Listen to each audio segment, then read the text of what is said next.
সমাজত এক অপৰিহাৰ্য উৎসৱ হৈছে বিয়া। যিদৰে সকলো লোক উৎসৱতেই গীত গোৱা হয়, তেনেদৰেই অতীজৰে পৰা বিয়াত গীত গোৱা হৈ আহিছে। অসমীয়া সমাজৰ বিয়াত গোৱা গীতবিলাকক বিয়া গীত বা বিয়ানাম বুলি কোৱা হয়। বিয়ানাম অসমীয়া লোকসংগীতৰ এটি উল্লেখযোগ্য উপাদান। সংস্কাৰ সম্বন্ধীয় গীতৰ ভিতৰত বিয়ানাম উল্লেখযোগ্য। বিয়ানামসমূহৰ মাজেৰে অসমীয়া সমাজৰ প্ৰতিচ্ছবি প্ৰতিফলিত হয়। বিয়াৰ লগত সৰু বৰ নানা আচাৰ অনুষ্ঠান পালন কৰা হয়। সেই সকলোবোৰ অনুষ্ঠানৰ লগত সংগতি ৰাখি বিভিন্ন ধৰণৰ গীত গোৱা হয়।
প্ৰজনন।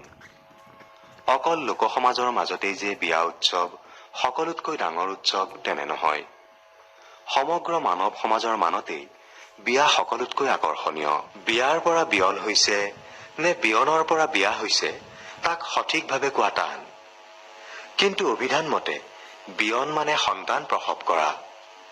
সেইফালৰ পৰা চাবলৈ গ'লে বিয়া এক বৈশিষ্ট্যপূৰ্ণ প্ৰজনন উৎসৱ বুলিব পাৰি। নাৰীৰ দায়িত্ব লোৱা মানে নাৰীৰ প্ৰতিপালন আৰু সুৰক্ষাৰ দায়িত্ব বহন কৰা প্ৰকৃততে নহয়। বিয়া তাতোকৈ বহু বেছি গুৰুত্বপূৰ্ণ অনুষ্ঠান। হিন্দুসকলে বিয়াৰ দিনা অনুষ্ঠিত কৰা দৈবী অনুষ্ঠানত নাৰী ৰূপা বসুমতীক পূজা কৰে। নাৰীয়ে সন্তান জন্ম দিয়ে, সন্তানে শ্ৰমেৰে ঘৰ সংসাৰ সুখৰ কৰি তোলে। বিয়া উৎসৱৰ মাজেৰে পুৰুষে নাৰীক লাভ কৰি ভৱিষ্যতৰ সুখ সমৃদ্ধিৰ পথ সুগম কৰি তোলে। সন্তান লাভেৰে ভৱিষ্যত জীৱন সুন্দৰভাৱে গঢ়ি তোলাত সহায় কৰে নাৰীয়েহে। গতিকে নাৰী পূজ্য। বিয়াৰ জৰিয়তে পুৰুষ সমাজ এনে দায়িত্ব পালনৰ অধিকাৰী ৰূপে প্ৰতিপন্ন হয়। আদিম সমাজত মাতৃ আৰু নাৰীক সমান মৰ্যাদা দিয়া হৈছিল।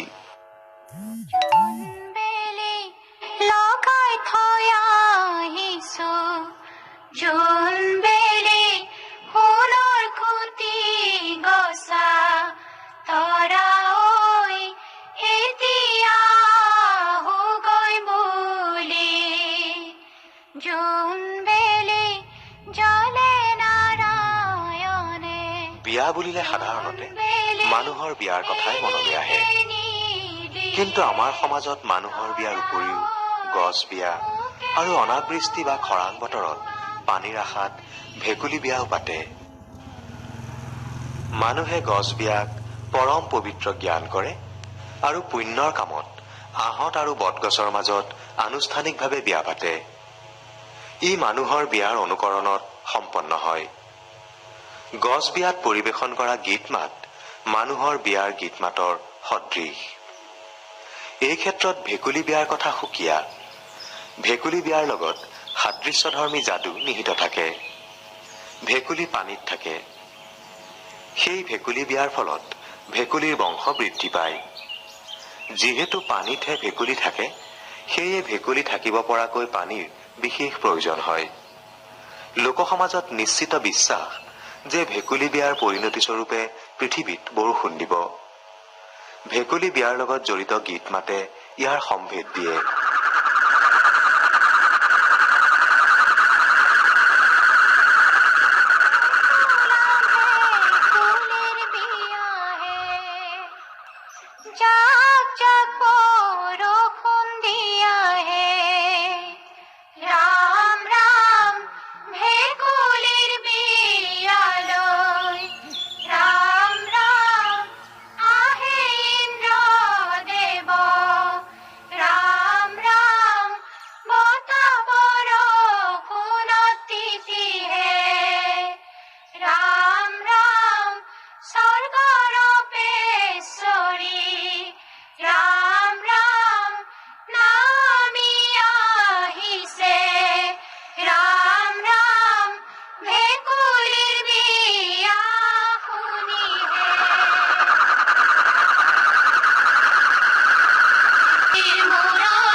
মানুহৰ বিয়াৰ লগত জড়িত বিভিন্ন গীতসমূহ হ'ল পানী তোলা গীত, জোৰোণৰ গীত, মাহ হালধিৰ গীত, অধিবাসৰ গীত, দৈয়নৰ গীত, কইনা সজোৱাৰ গীত, কইনাৰ গুৰিত গোৱা নাম, দৰা সজোৱা নাম, দৰা ওলোৱা নাম, শোৱাগুৰি তোলা নাম, দৰা আদৰা নাম, কইনাক হোমগুৰিলৈ নিয়া নাম, দৰা বৰণৰ নাম, কইনাক আখৈ তুলি দিয়া নাম, দৰা কইনাক আশীৰ্বাদ দিয়া নাম, দৰা কইনাৰ পাশা খেলৰ নাম, কইনা উলিয়াই দিয়া নাম ইত্যাদি। বিয়াৰ বিভিন্ন অনুষ্ঠানৰ এই গীতসমূহৰ মাজেৰে শৃংগাৰ, কৰুণ, শান্ত, হাস্যৰসৰ প্ৰভাৱ দেখা যায়। বিয়াৰ এই অনুষ্ঠানসমূহৰ মাজেৰে গাঁৱলীয়া তিৰোতাসকলে এটি সংগীতমুখৰ পৰিৱেশ সৃষ্টি কৰাৰ লগে লগে অসমীয়া তিৰোতাসকলৰ সূক্ষ্ম কলাসমূহো প্ৰকাশ পায়। এইখিনিতে শুনোৱা হওক এটি পানী তোলাৰ গীত।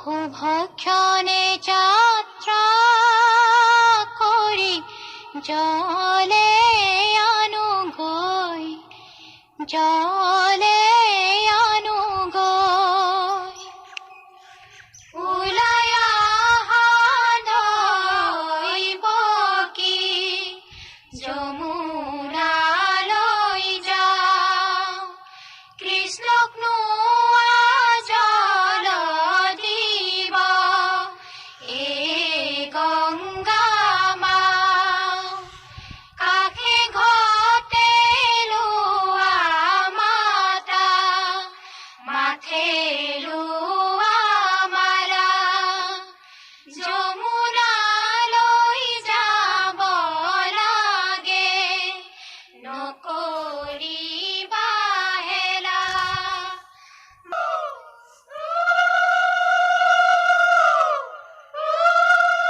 বিয়া নামৰ মাজেদি বিবাহিত জীৱনৰ আদৰ্শ, স্বামী স্ত্ৰীৰ ইজনৰ সিজনৰ মাজত থকা সম্পৰ্ক, পৰিয়াল আৰু সমাজৰ প্ৰতি দুয়োৰে কৰ্তব্য দাঙি ধৰা হয়। দৰা কইনাৰ সন্মুখত হৰ পাৰ্বতী, কৃষ্ণ ৰুক্মিণী, ৰাম সীতা, নল দময়ন্তী, সাবিত্ৰী সত্যবানৰ কাহিনী উল্লেখ কৰি দৰা কইনাৰ সন্মুখত শাস্ত্ৰৰ কথাৰ মাজেৰে সতীসকলৰ বিষয়ে কোৱা হয়। ইয়াৰ বিশেষ তাৎপৰ্য হ'ল সামাজিক বান্ধোন। মুৰব্বী হিচাপে ঘৰৰ পুৰুষজনক জ্ঞান কৰা হয়। মুৰব্বী অবিহনে ঘৰখন বিশৃংখল হয়। সেই বিশৃংখলতা পিছলৈ সমাজলৈ শিপায়। সেইবাবে পুৰণি কালৰ পৰা দেখা যায়, যিবোৰ কাহিনী চলি আহিছে তাত নাৰীয়ে পুৰুষৰ অনুগামী হৈ চলে। নাৰী পুৰুষৰ দেহৰ বৰ্ণনা, সাজপাৰ, অলংকাৰ পাতিৰ উল্লেখৰ হেতু বিয়া নামৰ পৰা অসমীয়া তিৰোতাৰ সৌন্দৰ্য আৰু শিল্পী কল্পনাৰ পৰিচয় পোৱা যায়।